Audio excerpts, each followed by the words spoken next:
paréntesis. Ok. Les decía que hemos visto lo que son los documentos públicos privados y algunas generalidades de estos. Luego los interrogatorios de testigo, de perito. Y bueno, ayer, ¿no?, que terminamos con lo del peritaje, pero también únicamente lo hemos visto desde el punto de vista general, o de la doctrina, de la teoría del proceso. Entonces, hoy les haría algunos apuntes de lo que establece nuestro Código Procesal Civil, que es el que contempla pues más especialidad respecto de cada uno de los medios probatorios, ¿verdad? Y además es el código supletorio, ¿verdad?, para todos los procesos.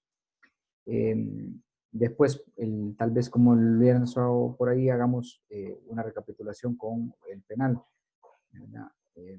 Cuando veamos también las medidas cautelares en materia penal. Entonces, bueno, vamos a ello. Voy a ponerles en pantalla el código, aunque ustedes lo tienen ahí, pues también lo pueden seguir.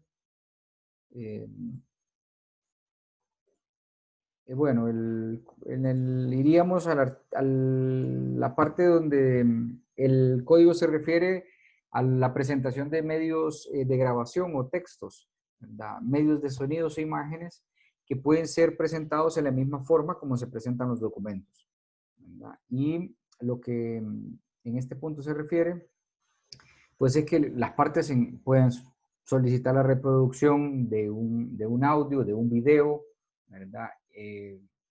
Y acompañar a esta grabación un documento, ¿verdad?, o una transcripción escrita de las palabras que se contienen en ese video o que se contienen en esa grabación, en ese audio, ¿verdad?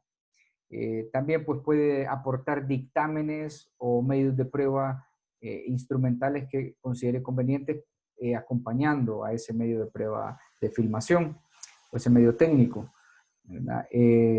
También pues el instrumento, el archivo que contenga la imagen o el sonido debe de conservarse en el tribunal, lo que les mencionaba, que si nosotros, por ejemplo, queremos llevar una conversación en WhatsApp, que ahora pues es tan común, o una conversación en cualquier tipo de mensajería instantánea, pues entonces lo que debemos hacer es entregar el instrumento que contiene ese archivo, que puede ser un teléfono, que puede ser una cámara, que puede ser una cámara filmadora o una grabadora, ¿no?, de audio, y debe conservarse en el juzgado, ¿verdad?, con referencia de esto en los autos del juicio, es decir, en el expediente, ¿verdad? ¿Para qué? Para que no sufra alteraciones. Y va a ser reproducido a la hora del juicio, ¿verdad?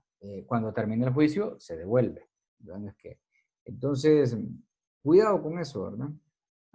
No se nos vaya a escapar porque se pretende en muchas ocasiones presentar este tipo de medios de prueba, pero no se sigue la regla procedimental. De hecho, en la actualidad, en 8 años que yo llevo a estar en el ejercicio de la judicatura, solo un medio de prueba me lo han presentado como corresponde. Y han dejado el depósito del teléfono donde querían acreditar pues la conversación que estaba en el teléfono.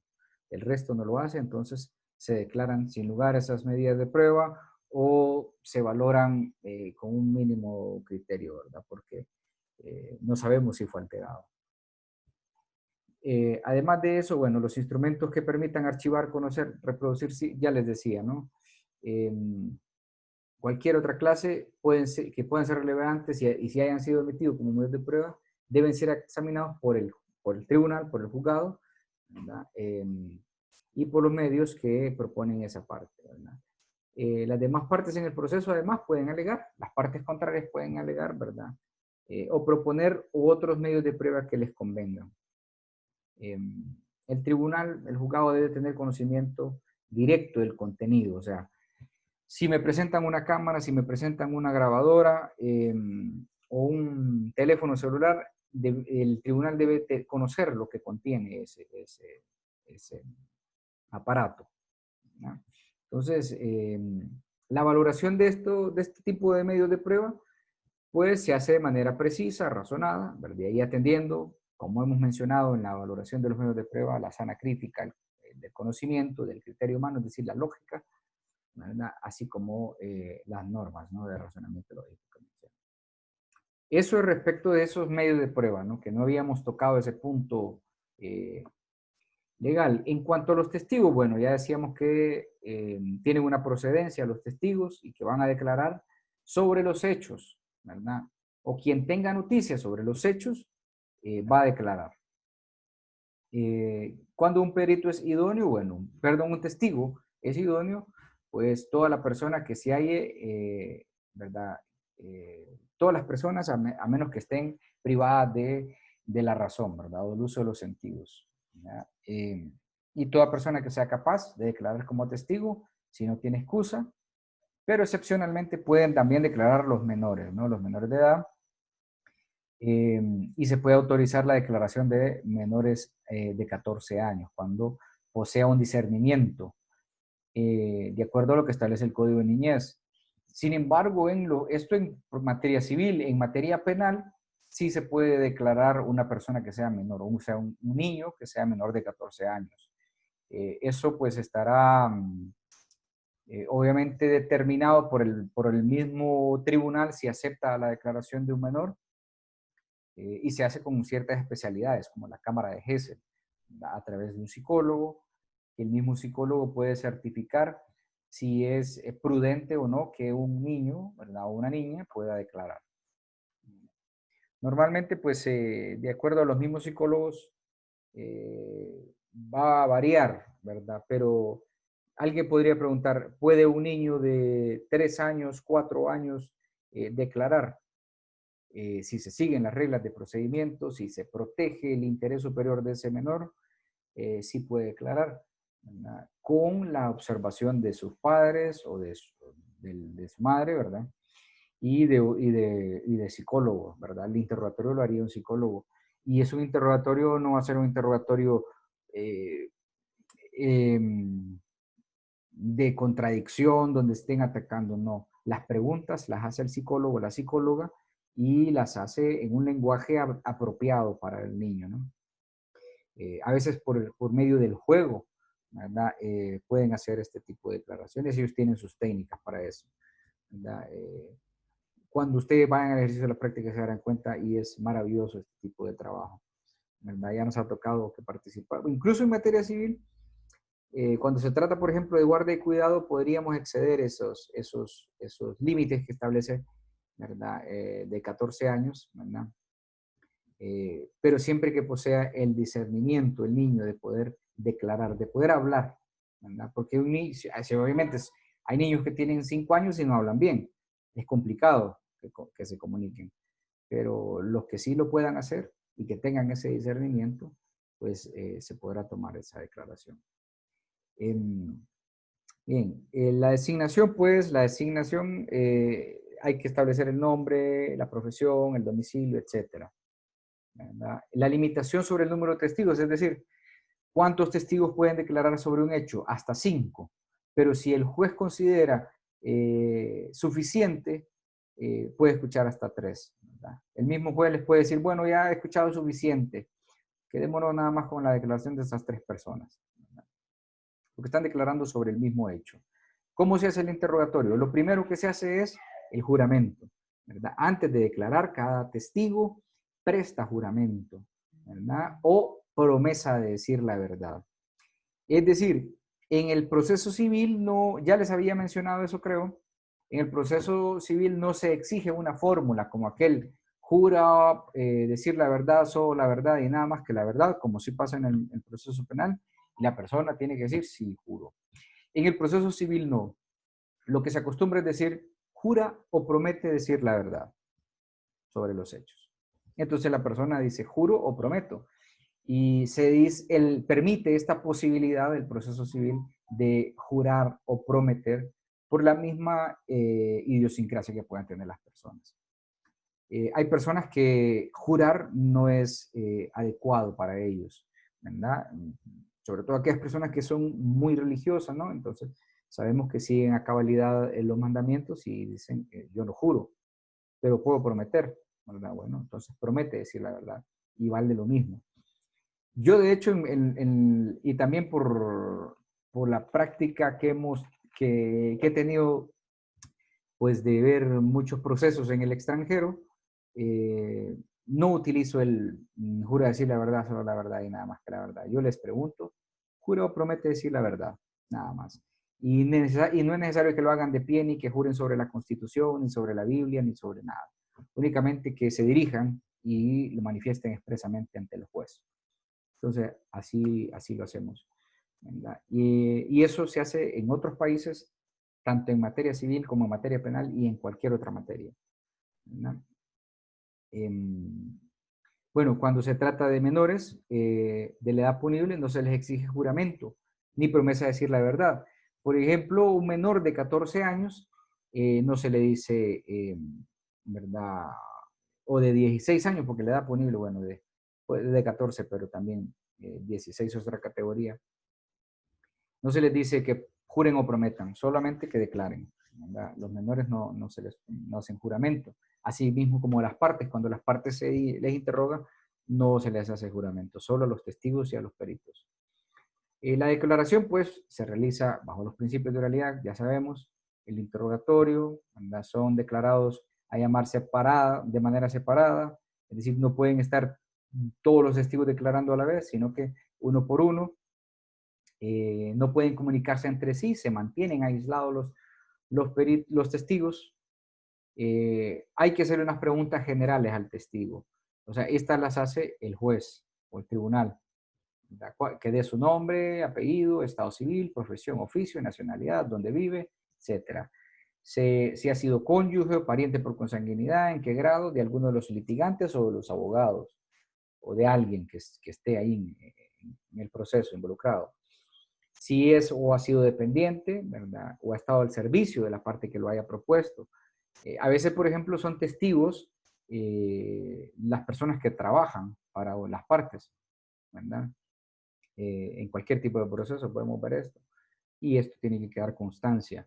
Eso no lo inhabilita para que declare, solamente que ¿verdad? Es un punto que tiene que quedar claro para la misma convicción y la valoración que va a hacer el juez. Si tiene un interés directo, ¿verdad? En el asunto, eso es una pregunta básica. Si es amigo íntimo o enemigo de alguno de los litigantes, ¿verdad? Y si ha sido condenado alguna vez por falso testimonio. Una información muy importante, ¿verdad?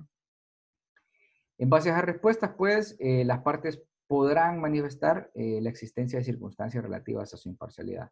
Por ejemplo, si es el esposo o la esposa o el hermano o la hermana que está testificando, la otra parte dirá, con la venia de su señoría, que se tenga constancia de la circunstancia de parcialidad que pueda tener este testigo, nada más, ¿verdad? Entonces, eso para que sea valorado por el juez, ¿verdad? Y esas circunstancias se hacen manifestar en el acta de la audiencia.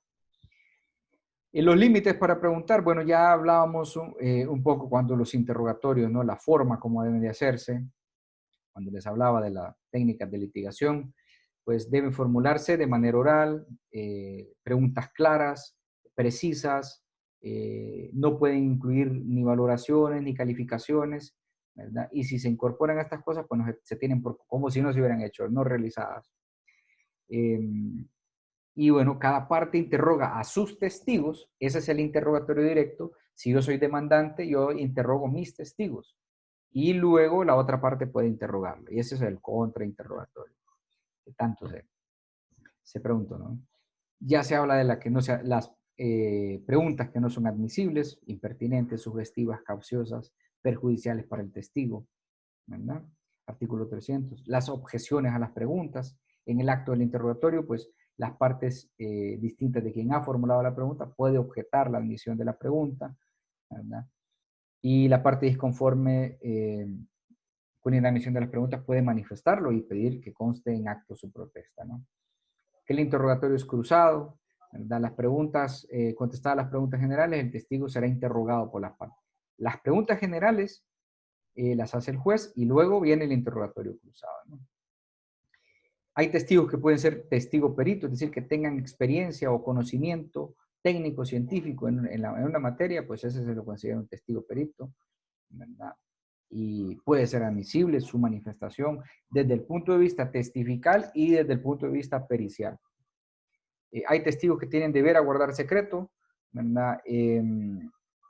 Por ejemplo, pues el cónyuge, ¿verdad? Tiene derecho a guardar secreto sobre una pregunta que se le haga de su cónyuge, ¿verdad? En la declaración domiciliaria, es decir, aquellos testigos que no puedan ir a declarar a la sede del tribunal, al juicio, a la audiencia que se celebra en el juicio, pues se les puede tomar la declaración en su domicilio, siguiendo pues las reglas que establece este artículo 305. Entonces hay que trasladarse, tomar la declaración con la presencia de las partes, claro está, ¿verdad? Y se incorpora ese testimonio. El interrogatorio por las demás partes, bueno, también cuando ha sido formuladas por el profesional del derecho de la parte que propuso la prueba, se puede plantear al testigo para el demás. Bueno, este es el interrogatorio o el contrainterrogatorio del que tanto les he hablado. Interrogatorio de autores de informes escritos. Si hay, por ejemplo, alguien que ha realizado un informe, pues puede ir a manifestar, ¿verdad?, la veracidad o certeza de su informe y se le hace un interrogatorio, ¿verdad?, de acuerdo a las mismas reglas del 303. Se pueden hacer los famosos careos, es decir, poner a dos testigos que están conociendo sobre el mismo hecho y la parte demandante propone su testigo y la parte demandada propone su testigo.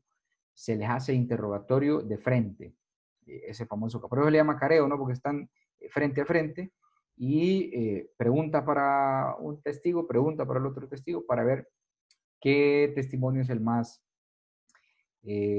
pues acercado a la realidad o que tiene más relación con el resto de hechos, ¿no? O el resto de carga probatoria. Todas las declaraciones testificales quedan documentadas en actas, en el acta, ¿verdad? Los gastos de los testigos, pues, los testigos que declaran tienen derecho a obtener de la parte que los propuso, o sea, la parte que los propuso tiene que pagar los gastos en que incurran ellos. La valoración de los testigos, pues, el juez va a valorar con la sana crítica, con el criterio humano, con el razonamiento lógico, etc. Las famosas tachas. ¿Cuáles son los motivos para tachar a un testigo? Ojo aquí. Muchas veces los profesionales del derecho tienden a confundir que si interponen una tacha de un testigo, este testigo no va a declarar. Es una posición errónea, ¿verdad? El testigo sí declara, aunque esté tachado, ¿verdad? Una tacha es pues como una alerta, por decir así, de lo que puede declarar ese testigo, ¿verdad? Entonces, como establece este artículo 302, ¿verdad?, sin perjuicio de las respuestas que dé el testigo, o sea, el testigo va a dar respuestas, el testigo va a ser interrogado, ¿verdad?, que dé el testigo a las preguntas generales, cada parte podrá tachar a los testigos propuestos. Por la parte contraria, cuando ocurra lo siguiente, ser cónyuge del ser cónyuge o haber sido cónyuge, perdón, pariente dentro del cuarto grado de consanguinidad, segundo de afinidad, o sea, todos los grados de parentesco, ¿verdad? Entonces, esa es causa de tacha. Si el testigo es familiar dentro del cuarto grado de consanguinidad o afinidad o cónyuge o ha sido cónyuge, pues es un testigo que puede ser tachado. Pero eso no significa que no va a ser escuchado, solo que está tachado. Si el testigo al tiempo de prestar su declaración es dependiente del que lo ha propuesto o del abogado, ¿verdad? O estar al servicio, es decir, trabajar para la persona que lo ha propuesto, si tiene algún interés directo, si es amigo íntimo o enemigo manifiesto, o ha sido condenado por falso testimonio. Entonces, las mismas condiciones, ¿verdad?, aplican para las tachas. Lo que va a pasar es que se va a escuchar al testigo, se va a escuchar la declaración, se va a manifestar la tacha, queda constancia en el acta de esa tacha, pero la forma de valorar, tal como establece el 314 en el numeral 4, la forma de valorarlo será pues de acuerdo a las reglas de la sana crítica y la valoración y el razonamiento lógico que el juez haga. Obviamente, pues lo lógico nos va a indicar que esta persona, si es pariente, no le va a querer un mal a la parte que lo ha propuesto, Entonces, o que si es enemigo, pues le va a querer todo mal. Entonces, eh, ahí tiene que considerar su valoración el juez. No sé si hay preguntas con esto que nos manifieste el procesador civil en cuanto a los testigos. ¿Estamos bien? Wow. Sí, Dígame. Pero eso de tachar, bueno, tiene que informarle al juez antes. Sí, el momento procesal. Bueno, el 313 nos habla del momento procesal. Para tacharlo al testigo puede ser antes, cuando se propone, en el escrito de demanda, se proponen a los testigos. Y inmediatamente usted se da cuenta de quiénes son los testigos, puede solicitar la tacha de ese testigo. O sea, que va con esa advertencia. O lo puede hacer al momento que el testigo va a dar su declaración. Entonces, en cualquier etapa, ¿verdad? Incluso cuando el testigo ha terminado de dar su declaración. Si usted se entera, pues con la misma declaración que el testigo, eh, recuerde que en las generales se le pregunta estas condiciones, ¿verdad? Entonces usted dice, bueno, después de que ha terminado de declarar, su señoría, ruego pues que el testigo que acaba de declarar quede tachado en virtud de que ha manifestado ser pariente, o ser enemigo, o ser amigo, o tener interés, ¿verdad?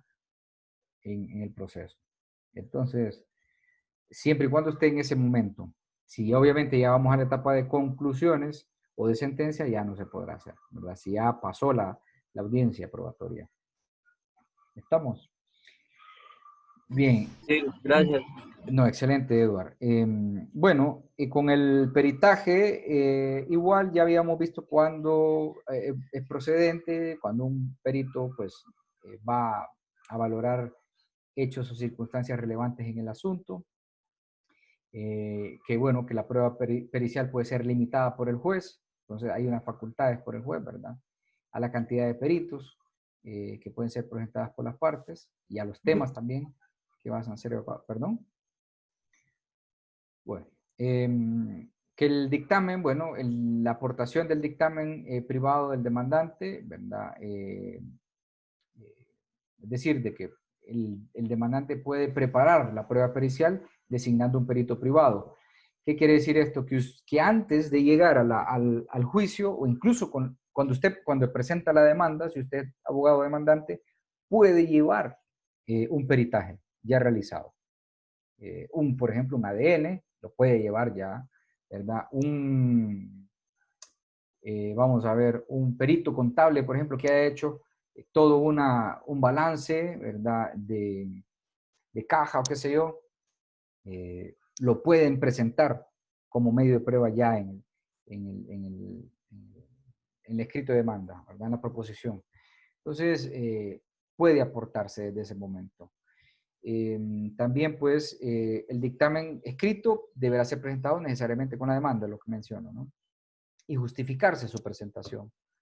La aportación del dictamen privado por el demandado. Bueno, cuando el demandado lo presenta, de la misma manera lo puede hacer en la contestación de la demanda, bajo los mismos criterios prácticamente que establece el demandante.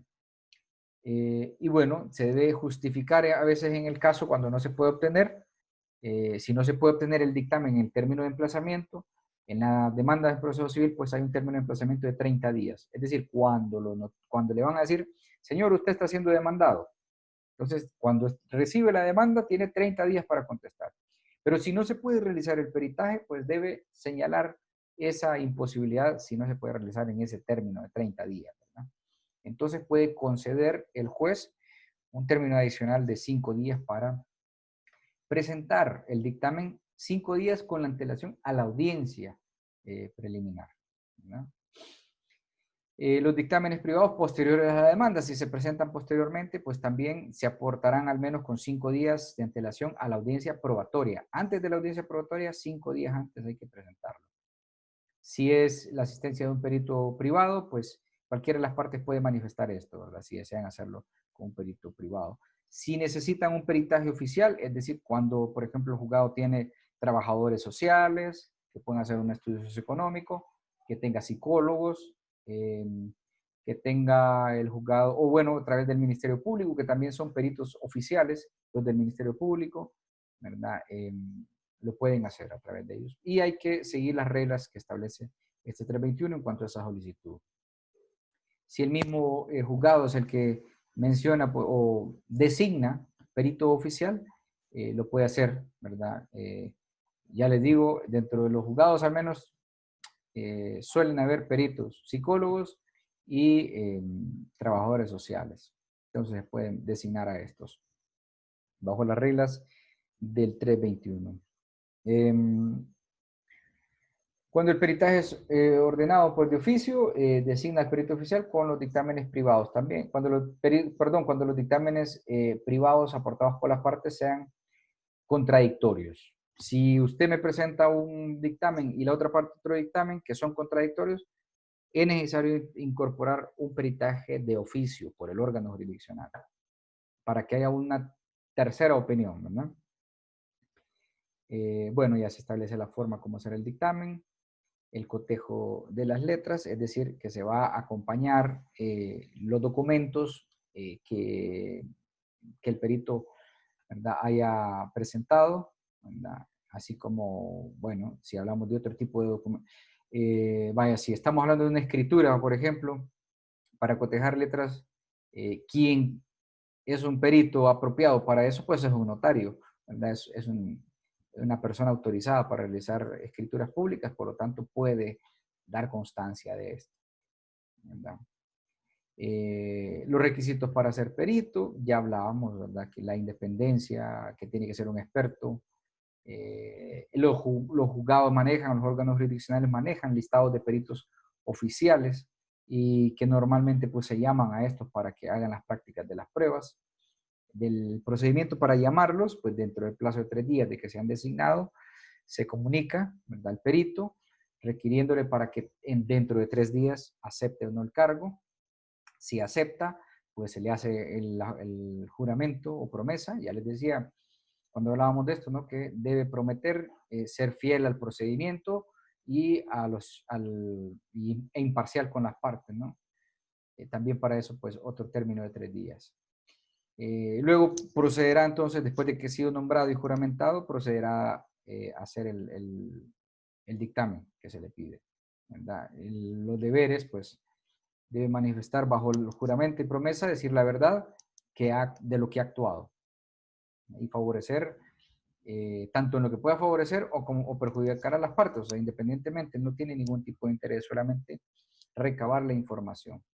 ¿Cuál es la participación del perito en la audiencia? Bueno, esto es importante, el 333, ¿verdad? Lo primero, pues, se le puede pedir hacer una exposición completa de su dictamen. Luego, una explicación del dictamen, que le explique cómo fue que lo realizó.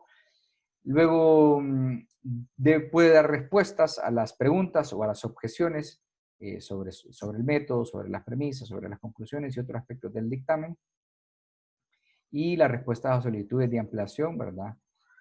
Si es que se necesita que amplíe algún punto que sea útil y posible, pues se puede conceder un plazo de suspensión de la audiencia de 10 días máximo, ¿verdad?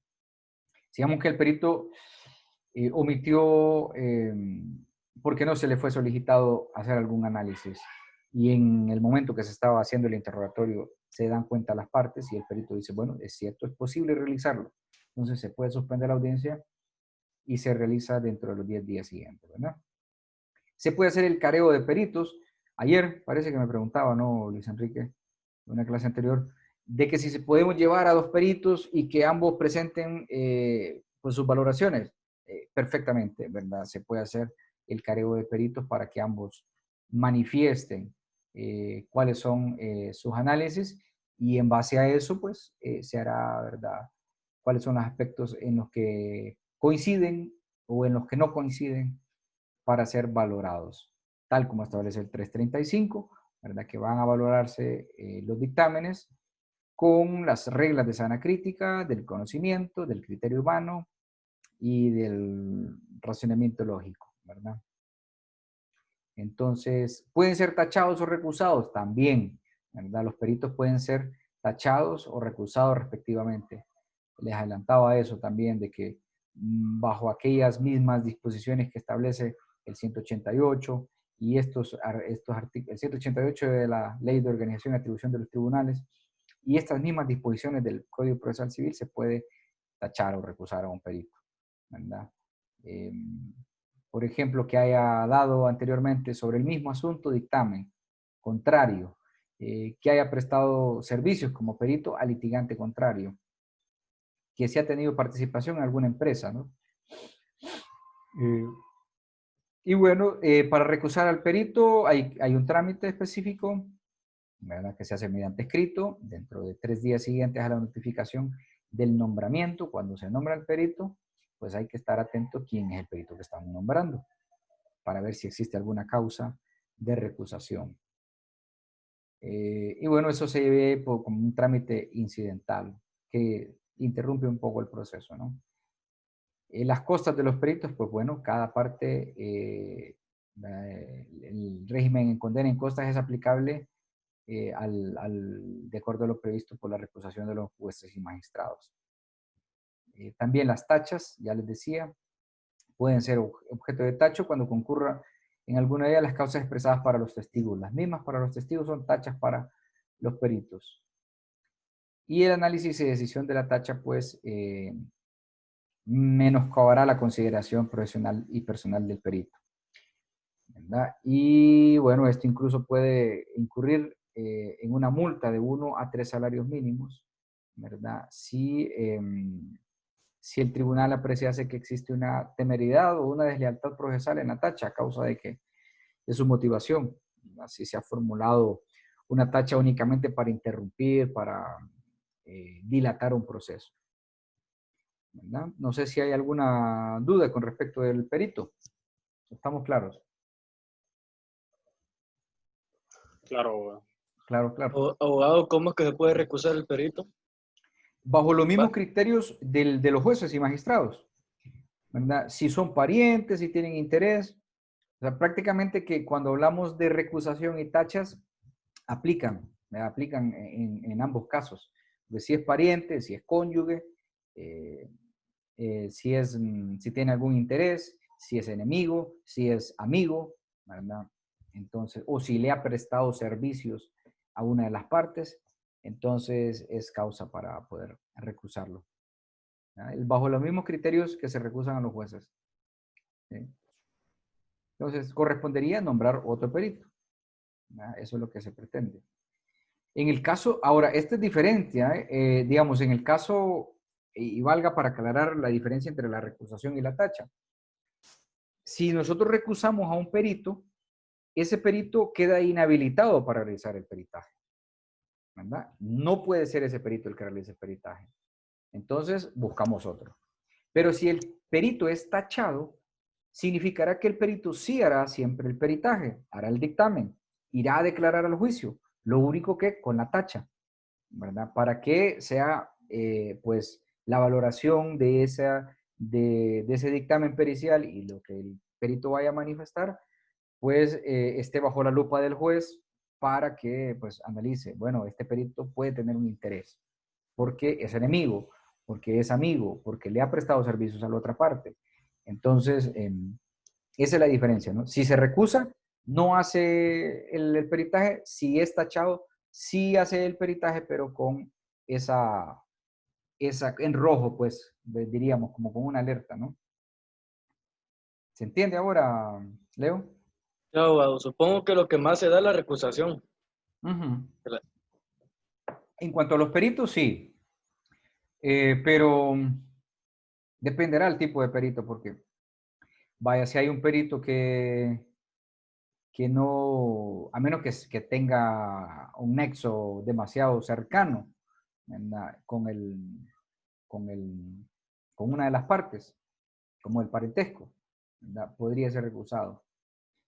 Pero digamos, si no tenemos más peritos en esa materia en el país, entonces es complicado.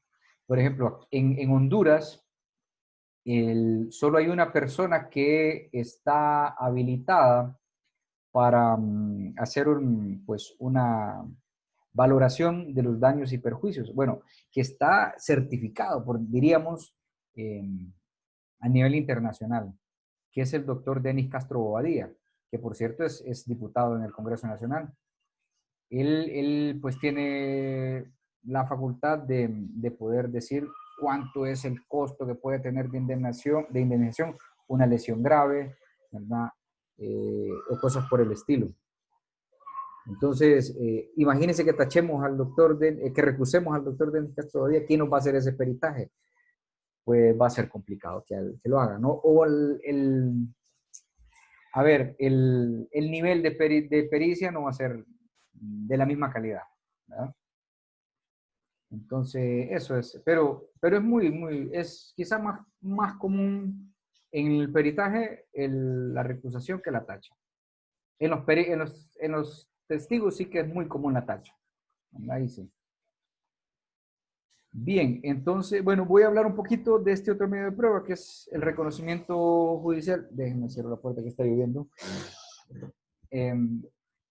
Bueno, está lloviendo, no sé si me interrumpe ahí la transmisión, me avisan, por favor. Bueno, el reconocimiento judicial es una práctica que se hace en el lugar donde ocurrieron los hechos, ¿verdad? ¿Para qué? Para que se esclarezca y para que el juez pueda tener una apreciación de los hechos, ¿verdad? Más amplia. ¿Verdad? Entonces, eso es lo que nos habla nuestro proceso, ¿verdad? Que es en el mismo lugar, o al objeto o a la persona, ¿verdad? Sin perjuicio de que se pueda ampliar esto, ¿verdad? El tribunal señala, el juzgado señala, con 5 días de antelación por lo menos, la fecha, el día y la hora en que se vaya a realizar ese reconocimiento judicial. Entonces nos trasladamos, se va el juzgado, se va el tribunal con el secretario de actuaciones, porque recordemos, el secretario es el que tiene la responsabilidad de realizar el acta, y se van las partes con sus abogados, o solo los abogados, ¿no? Al lugar donde ocurrieron los hechos, para determinar cómo es el lugar, dónde, ¿verdad? En particular me ha tocado hacer como unos 2 o 3 reconocimientos judiciales. No es una prueba que se proponga mucho en materia civil, porque pues no es tan necesaria a veces, pero por ejemplo cuando en guardias y cuidados sí que nos ha tocado ir a ver dónde es que está conviviendo el niño, ¿verdad? Si las condiciones son óptimas. Y en ese tipo de prácticas de reconocimiento judicial también se puede auxiliar de peritos el juez o el tribunal para que pues, le aclare. Peritos, por ejemplo, un psicólogo, un trabajador social, ¿verdad? Para que le determine si es factible o no. Sobre la ejecución, bueno, se puede adoptar cualquier medida para lograr el reconocimiento, es decir, acompañarnos de la fuerza pública, si es que no se nos quiere prestar o acceder al interior de un lugar para hacer el reconocimiento, ¿verdad? Entonces, también pues las partes y los profesionales del derecho que asistan y representen pueden concurrir al reconocimiento judicial y hacer verbalmente al órgano jurisdiccional las observaciones que estimen oportunas. Es decir, cuando se está haciendo el reconocimiento, los abogados pueden decirle, bueno, mire, señor juez o señores magistrados o señores del tribunal, jueces del tribunal, los hechos ocurrieron en este lugar, aquí estaba el objeto, etcétera, ¿no? Las personas estaban acá. Así se hace una idea de cómo es que pudo haber se desarrollado los hechos, ¿no? O si es de oficio o a instancia de parte, el tribunal también puede considerar conveniente oír observaciones y declaraciones de las personas técnicas y prácticas, lo que les decía, de peritos, de expertos en la materia, ¿no? Para que le expliquen, ¿verdad? De lo cual pues se debe hacer juramento o promesa. Si es de reconocer a personas, pues el reconocimiento se practicará a través de un interrogatorio o de un examen físico. Si es un reconocimiento judicial y va acompañada la prueba pericial, pues podrá disponer que se practiquen en un solo acto el reconocimiento judicial y la prueba pericial. O sea, si se han propuesto 2 medios de prueba, reconocimiento judicial y prueba pericial en el lugar de los hechos, se pueden hacer acompañados, ¿verdad? De oficio o a petición de las partes. Eso básicamente. De ahí hay que emplear medios técnicos y el acta. Es decir, cuando se va a realizar el reconocimiento judicial, se puede utilizar un medio de grabación, tomar fotografías, grabar un video, llevar una grabadora de audio o llevar por escrito el acta, ¿verdad? Para ir consignando, pues, cada uno de los pasos que se van siguiendo en el reconocimiento judicial, ¿verdad? Y cuando no se ha podido grabar, pues, cuando no se ha podido grabar con un medio técnico, pues se levanta el acta. El acta que debe consignarse con claridad, ¿verdad? Cuáles son las apreciaciones, las percepciones que ha tenido el juez de ese momento. Y bueno, con eso básicamente estaríamos concluyendo lo que son los medios de prueba, a menos en materia civil. Ya les digo, les haré otras observaciones de lo